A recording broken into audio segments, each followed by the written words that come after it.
Well, good morning, church. And I am pleased to announce that this is the last Sunday in which you'll be attending church without walls and wearing your pajamas while you do so.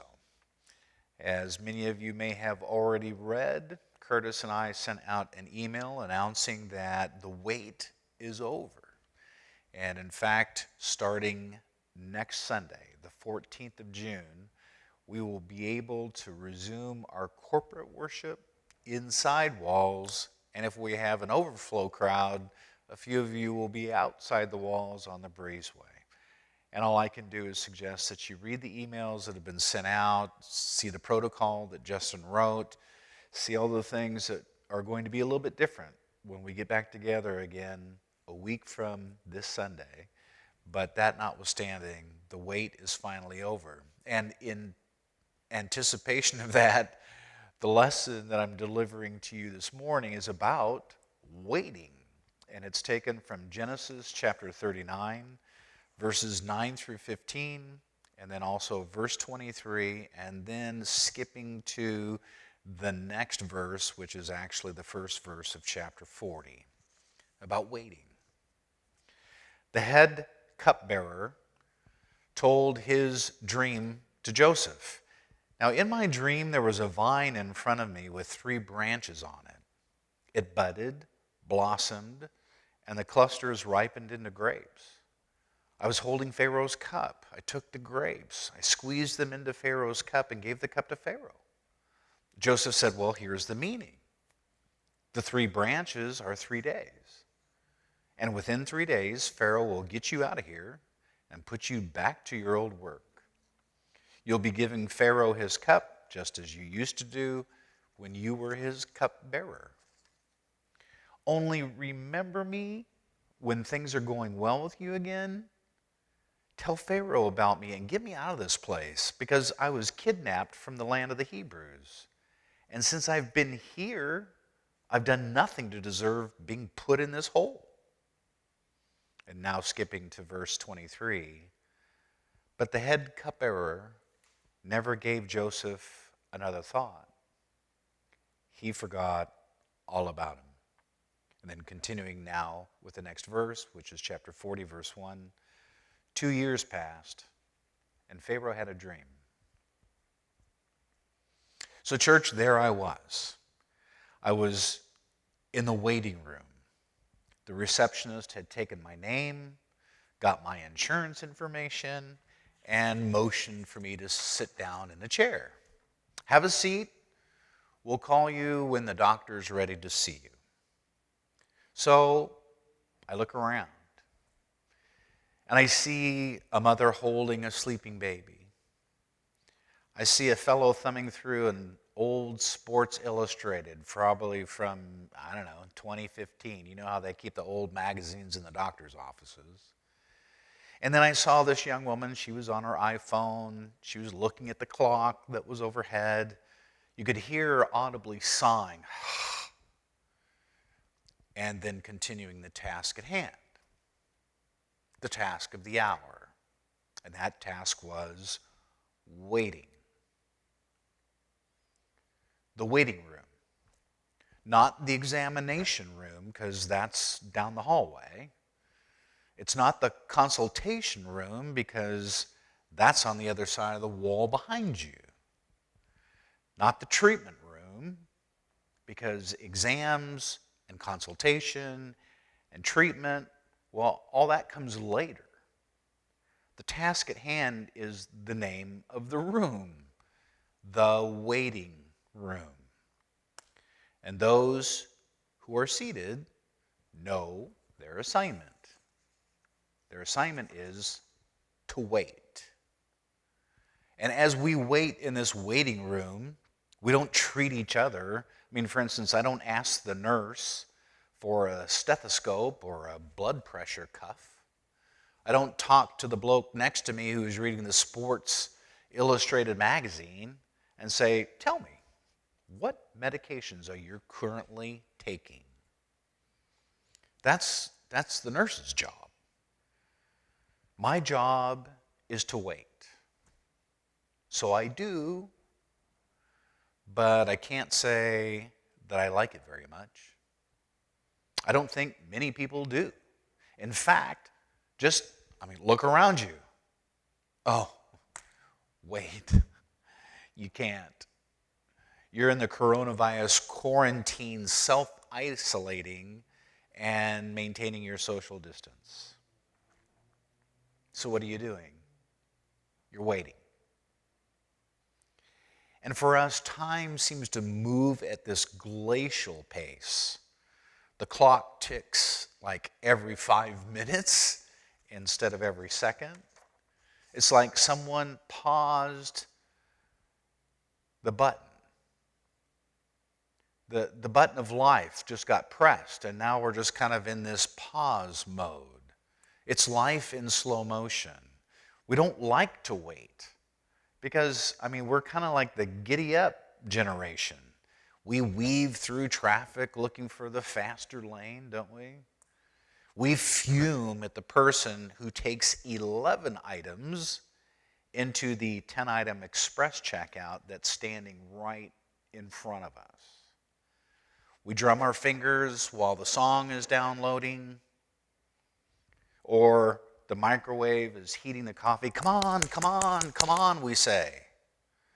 We want 6-pack abs in 10 minutes, and we want minute rice in 30 seconds. We don't like to wait. We don't like to wait on the doctor. We don't like to wait on traffic. We don't like to wait on pizza.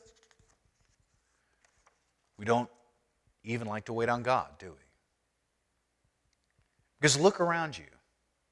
Even if you are sheltering in place, where are you seated? This planet is God's waiting room. The young couple over there in the corner, they're waiting to get pregnant.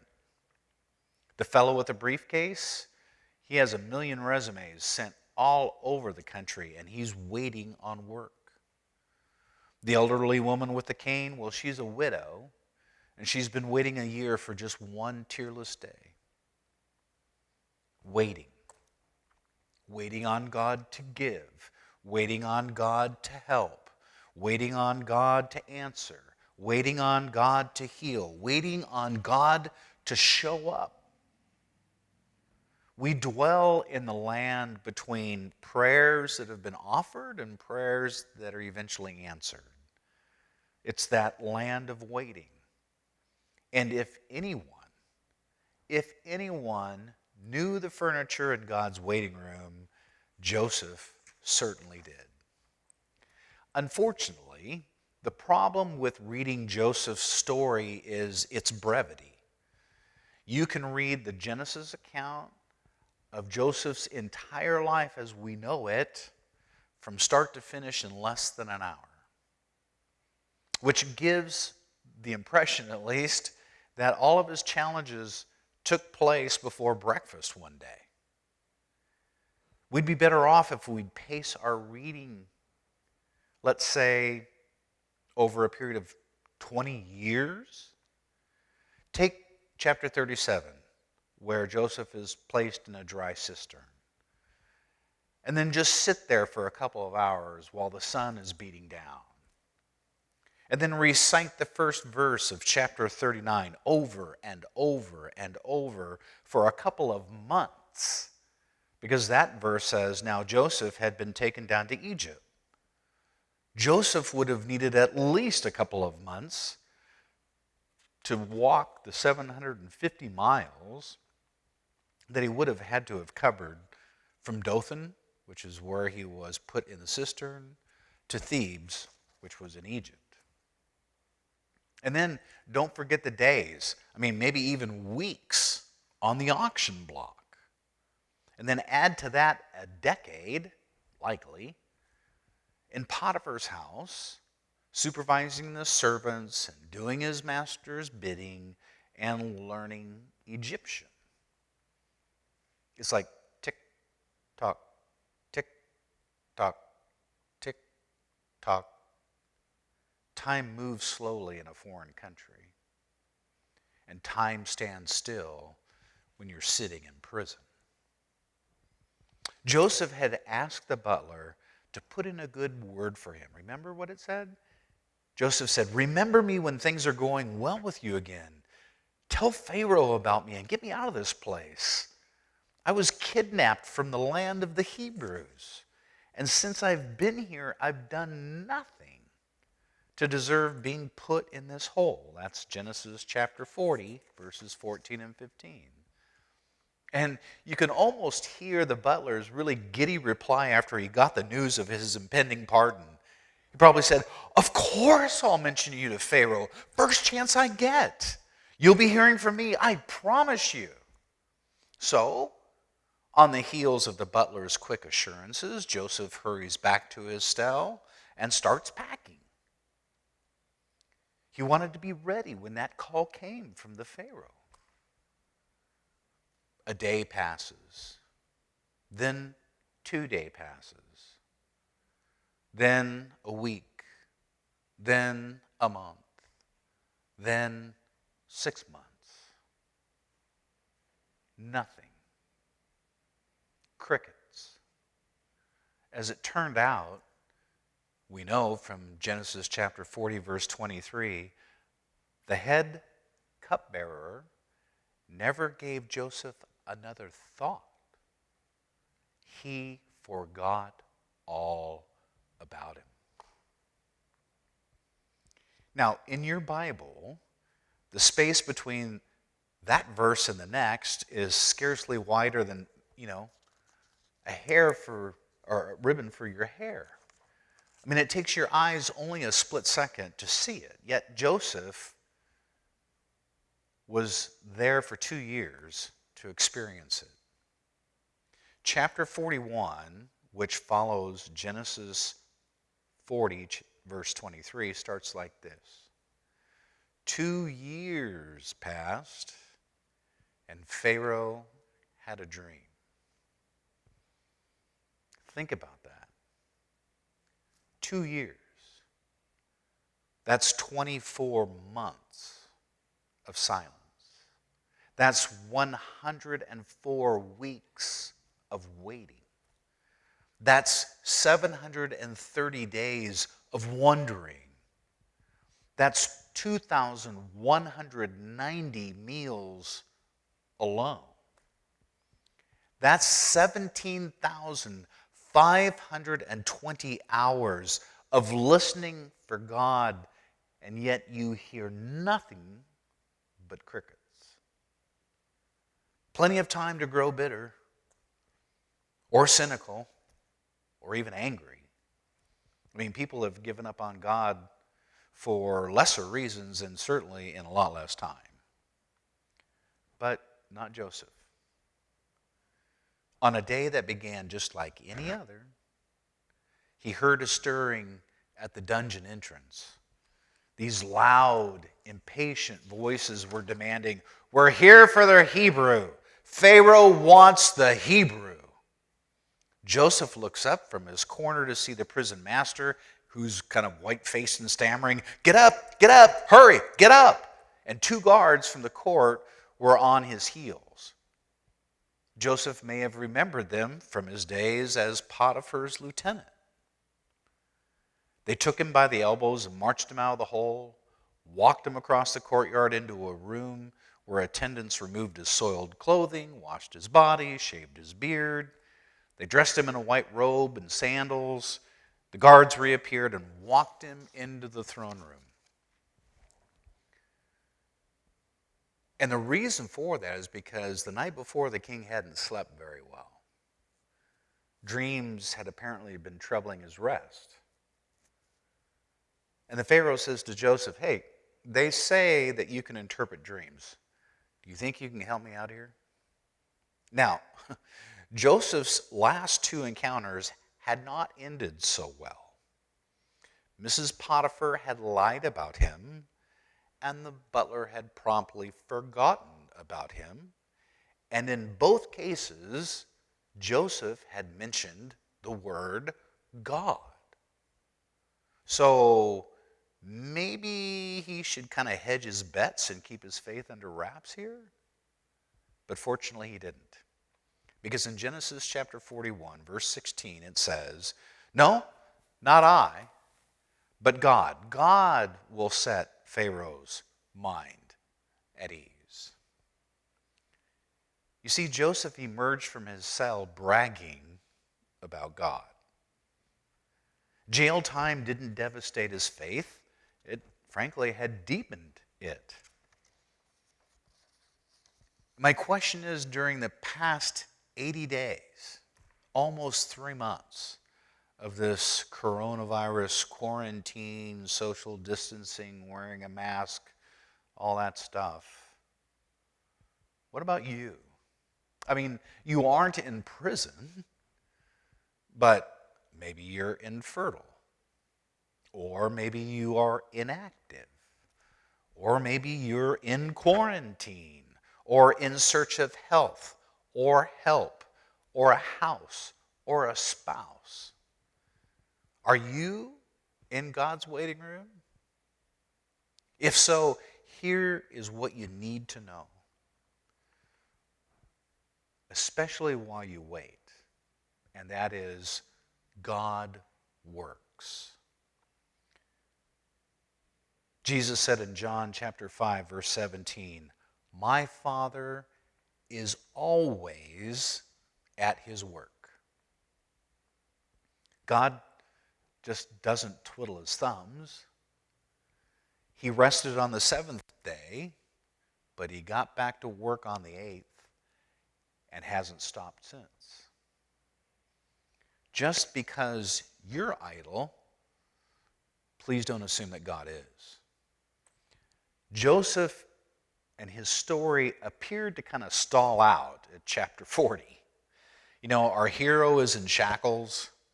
The train has now completely gotten off the tracks. History for Joseph was in a holding pattern. But while Joseph was waiting, God was working as he assembled all the pieces and the characters together. God placed the butler in Joseph's care. He stirred the sleep of the king with these really odd dreams. He confused his own counselors that Pharaoh was using to interpret the dreams, who said that they could not. And at just the right time, God called Joseph to duty. And God is working for you as well. David, the psalmist, writes in Psalm 46, verse 10, "Be still and know that I am God." That sign is the sign that's in God's waiting room. Be still, child, and know that I am God. You can be still because God is active. You can rest because God's very busy. Remember God's words through Moses to the Israelites? "Do not be afraid. Stand still and see the salvation of the Lord. The Lord will fight for you, and you shall hold your peace." You can find that in Exodus chapter 14, verses 13 and 14. Now, the Israelites saw the Red Sea ahead of them and heard the Egyptians thundering behind them. For the Israelites, they saw death, either going forward or going behind. So they're saying, right, stand still? Are you kidding me? I can't stand here, because if I go forward, I'm going to drown. If I go behind, I'm going to be slaughtered by the Egyptians, and you want me to stand still? But what these former slaves could not see was that the hand of God was at the bottom of the Red Sea, creating a pathway for them, and that his breath from heaven was going to come down to separate the waters.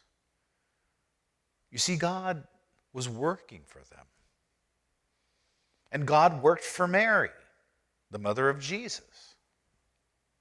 The angel told her that she would become pregnant. Now, that announcement, I'm pretty confident, stirred a torrent of questions in Mary's heart. Like, okay, how would she become pregnant? What would people think?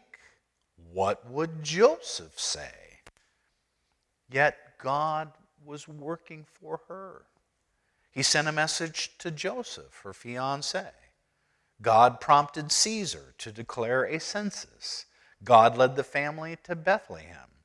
Paul, writing in Romans chapter 8, verse 28, says, God is always at work for the good of everyone who loves him.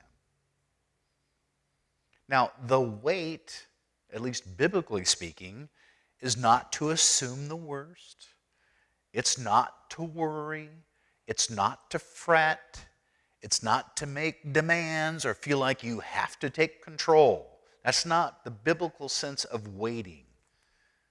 Nor is the biblical waiting this idea of just inactivity. Waiting is a sustained effort to stay focused on God through prayer and belief. To wait is to rest in the Lord and wait patiently for him. Do not fret. That's what David said in Psalm 37, verse 7. Now, another biblical character, Nehemiah, he shows us how to wait. His book, if you've read through it, is a memoir to his efforts to reconstruct the walls of Jerusalem. And his story starts with a date. Nehemiah chapter 1, verses 1 and 2. It happened in the month of Chislev, in the 20th year, as I was in Susa the citadel, that Hanani came with certain men from Judah. Now, I'll just tell you that these men were bringing extremely bad news. Hostile forces had completely decimated the city of Jerusalem, had flattened its walls that once guarded the gate, and even the gates had been torched. The few remaining Jews, according to Nehemiah, in Nehemiah chapter 1, verse 3, were in great trouble and shame. So Nehemiah, after receiving this information, responds with a prayer. And we can read that in Nehemiah chapter 1, verse 11. O Lord, let your ear be attentive to the prayer of your servant, and give success to your servant today, and grant him mercy in the sight of this man. And this man, by the way, was King Artaxerxes, the monarch of Persia. Nehemiah was his personal cupbearer, on call 24 hours a day, 7 days a week. So it's not as if Nehemiah could just leave his post and go to Jerusalem. And even if he could have done that, he had no resources with which to rebuild the walls. So he resolved to wait on the Lord in prayer. And the first verse of the second chapter of his memoir reveals the length of that wait. Nehemiah chapter 2, verse 1. And it came to pass in the month of Nisan that Nehemiah was appointed a spot on the king's Jerusalem commission. Now, how far apart were those dates? Chislev versus Nisan? 4 months. 4 months. Nehemiah's request, remember, was for an immediate answer. Give your servant success today. God answered the request 4 months later. You know, waiting is easier read or said than done. And I know that because waiting doesn't come easily for me. I've been in a hurry all my life. hurrying to finish assignments, pedaling faster, driving quicker. I wonder sometimes if I could have obeyed God's command to keep the Sabbath holy, to just kind of slow life to a crawl for 24 hours. The Sabbath was created for frantic souls like me, people who need a weekly reminder that the world will not stop if I do. The past 80 days have been, if anything, proof of that fact. And this also seems timely. This is taken from Exodus chapter 34, verses 23 and 24. 3 times a year, all your men are to appear before the sovereign Lord, the God of Israel. I will drive out nations before you and enlarge your territory, and no one will covet your land when you go up 3 times each year to appear before the Lord your God. So God instructed these promised land settlers to stop their work 3 times a year and gather for worship. All commerce, all education, all government, all industry came to a halt while the people were assembled. Now, can you imagine that happening today?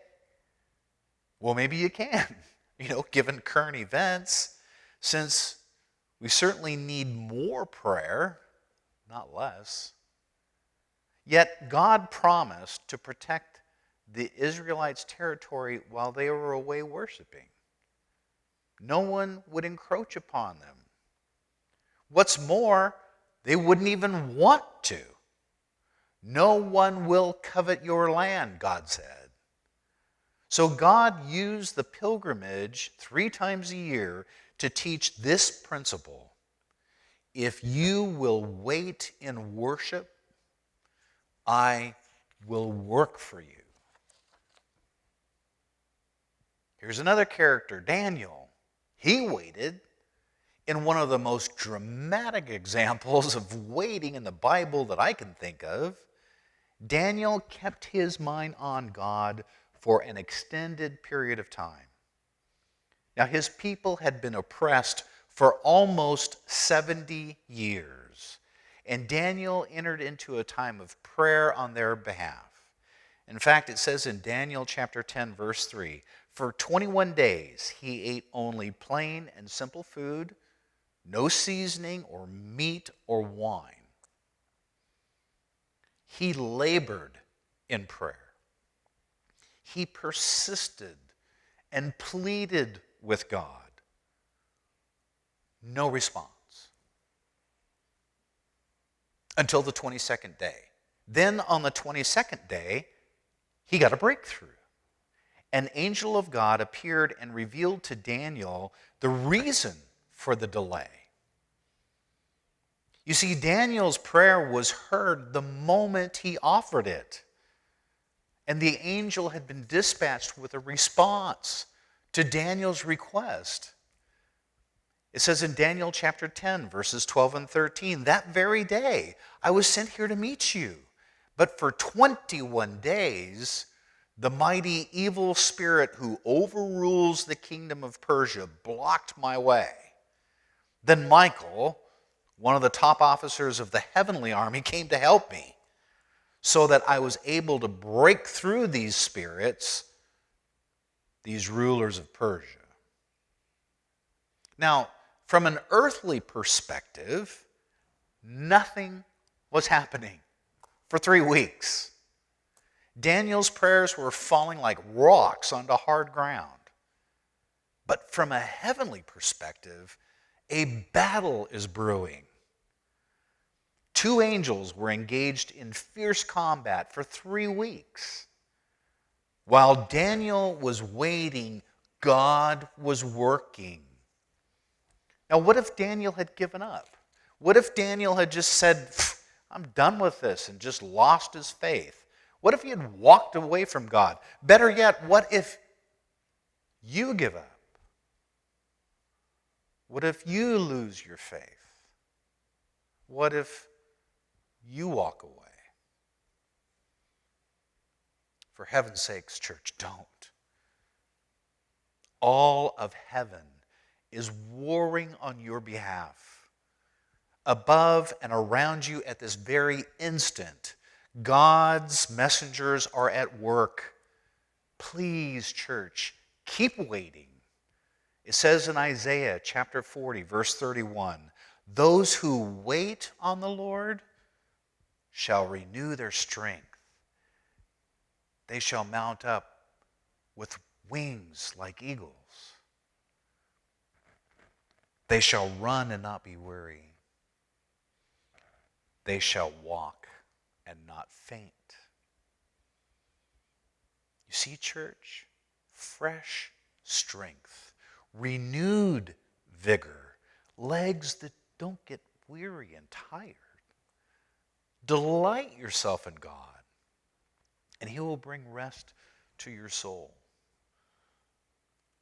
You can wait out this waiting room season. And as I've mentioned earlier, your wait is over. We'll be able to meet collectively next week. But while you wait, I want you to pay very, very careful attention. Because if you'll wait with your eyes wide open, you'll find that you're in for a really big surprise. You see, the doctor will step out of his office and take a seat next to your own. And he'll say something like, just thought I'd keep you company while you're waiting. Now, I don't know if your doctor is anything like mine, but most doctors don't do that. But your doctor will, because, after all, He is the great physician. Church, it's been a long time that we've waited to be able to meet together collectively. But I hope during this waiting period, you've actually been able to increase your faith, to find different elements of who you are and who God is and about your relationship that perhaps without the waiting you would have never, ever discovered. I know it's difficult to be quarantined and the social distancing and all those things, but I think if your experience has been anything like my own, there have been times that you've stepped back just a little bit, gotten over yourself, and said, you know, this maybe isn't quite so bad after all. I had an opportunity to stay home and enjoy the things that God's blessed me with. I've been able to experiment with cooking or gardening.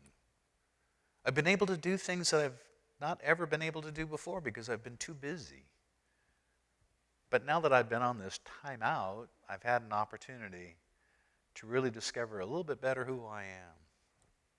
And I hope through that discovery process, you've grown as a Christian, that you've grown more into the image of Christ, and that perhaps the waiting has not been as bad as we've all been saying. So church, whether it's the coronavirus in which you find yourself waiting, or the circumstances of life outside of the coronavirus, where you find yourself waiting, please know for a certainty that your Father is working for you. And sometimes it's okay to rest and know that He is your God. God bless you, church, and I will be able to see you next week.